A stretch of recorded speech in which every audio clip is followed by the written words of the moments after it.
So that was Plaid and Plex Itsu. The next film is called The Act of Killing by Joshua Oppenheimer. I left it quite late on the list, this one, because it's the sort of thing that some people can't watch.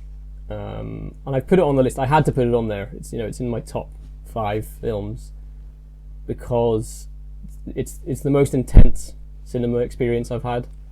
Actually, it was added to because I watched it when I was particularly emotionally exposed, I suppose.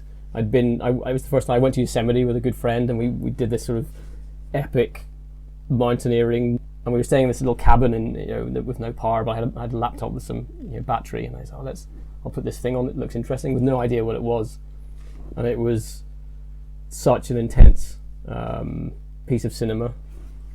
The idea is, and it's a documentary in Indonesia, where in the past they had a genocide against communists, which was basically the film explains how the propaganda machine was working and how the whole thing was working. But the interesting thing is, in this case, the people, the militia and the people that carried out the killings are part of society and almost celebrated by society. They're almost like celebrities.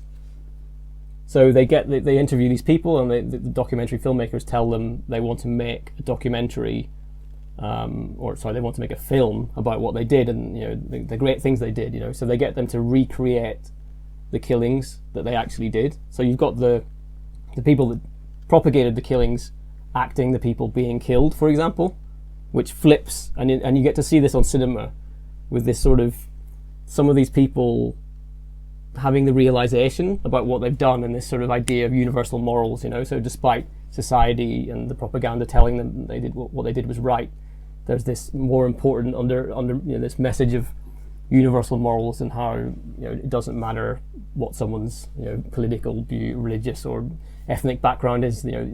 Humans are humans, and this type of realization happening on screen, and the effects that can have on people that have done these insane things.